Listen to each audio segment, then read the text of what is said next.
para falar da quantidade de registros de casos de violência contra a mulher. Quantidade essa que está aumentando dia após dia. Nós estamos no mês conhecido como Agosto Lilás, que faz um alerta para esse tipo de crime. E é sobre isso que a gente fala hoje no nosso quadro É Assunto no AR.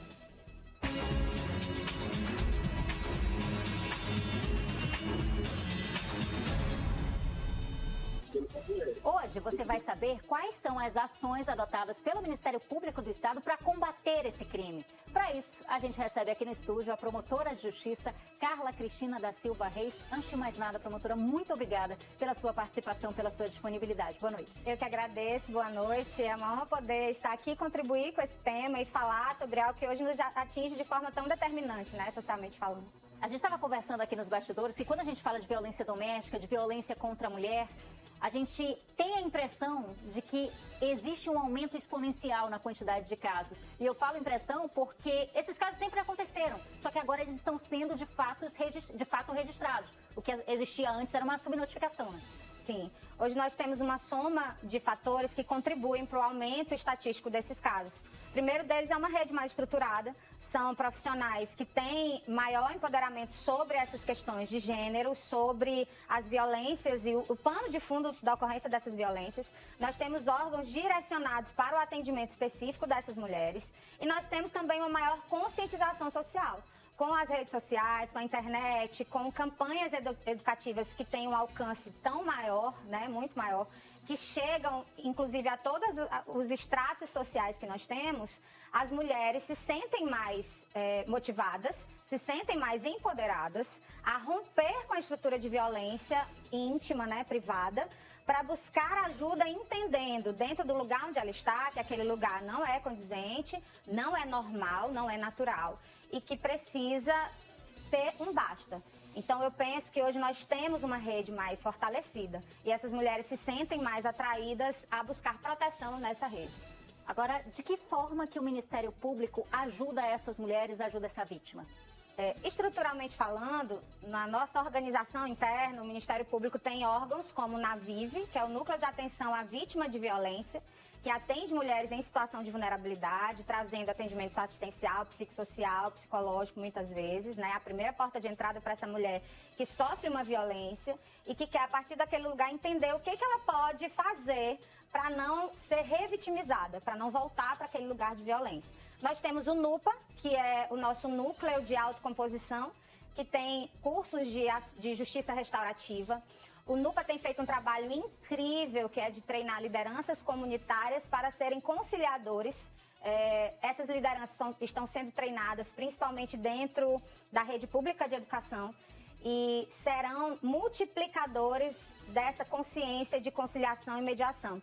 A partir dessas pessoas multiplicadas, nós vamos conseguir ter um alcance maior nas comunidades, fazendo círculos de restauração de paz, círculos de justiça restaurativa, para que a comunidade seja mais forte e consiga atender seus comunitários dentro dos seus conflitos, evitando que se tenha uma maior abrangência e violência.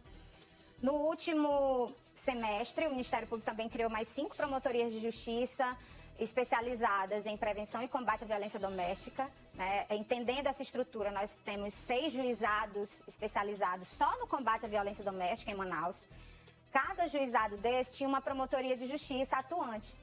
Com a criação de... Não, cada juizado desse tinha 2 promotorias. Com a criação de mais 5, foi possível triplicar o número de promotores de justiça ante esses juizados.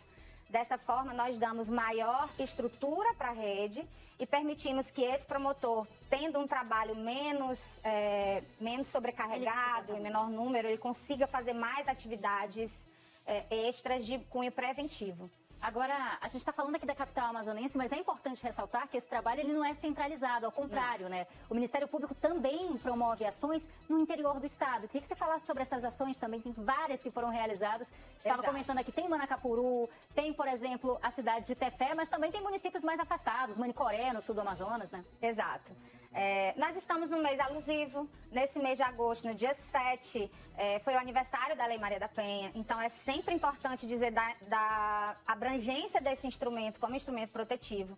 E os nossos membros atuantes no interior aproveitam desse mês para fazerem. Essas atividades são permanentes durante todo o ano, mas há um fortalecimento na divulgação dessas campanhas.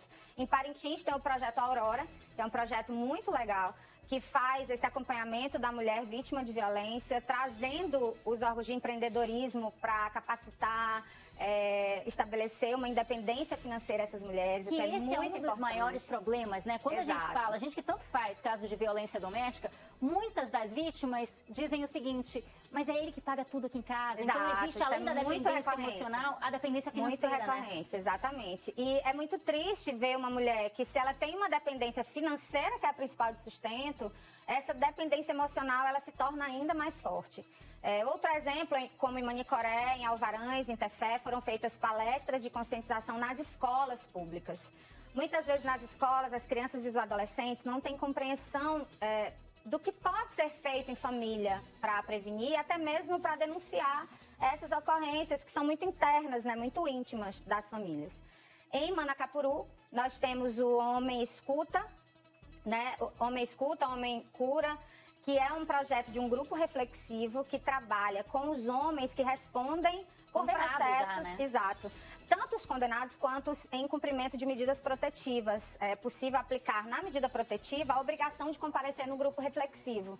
E lá foi estruturado o grupo, que eu entendo ser um passo muito importante na desconstrução do machismo, sexismo e da violência contra a mulher. Esses homens são recebidos, são atendidos em atividades psicológicas, educativas, pedagógicas, em que essas dinâmicas fazem com que eles se percebam, entendam onde nasce essa estrutura violenta e agressiva dele, de ser dominante, né, de submeter essa mulher à violência, e entenda.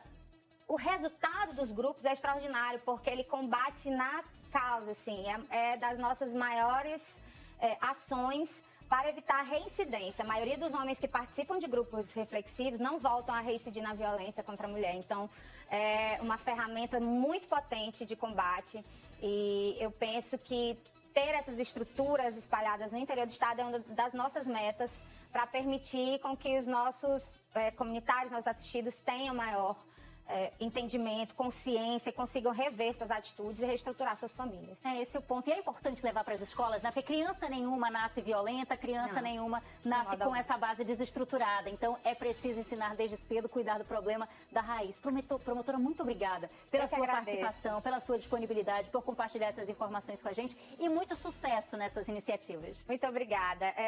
O convite, né, é muito satisfatório, é muito bom estar aqui e falar sobre isso. Nós temos também o MPAM Acolhe, que eu vi de propósito na nossa camiseta, que é um projeto que abre as portas dos movimentos sociais dentro do Ministério Público. Nós queremos nos aproximar, entender os anseios da sociedade naquilo que diz respeito aos direitos humanos e a proteção às mulheres, o combate, o enfrentamento ao feminicídio que tanto nos assola. É uma meta nossa a ser alcançada também no estado do Amazonas, com feminicídio zero. E o projeto e todas essas ações fazem parte desse anseio e dessa ambição que nós temos como instituição. Obrigada. Muito sucesso, inclusive, então, com o MPAM Acolhe, que outras iniciativas venham e que sejam igualmente felizes, né? Que sejam bem recebidas e que possam ter bons resultados. Muito obrigada novamente. Eu que agradeço. Boa noite.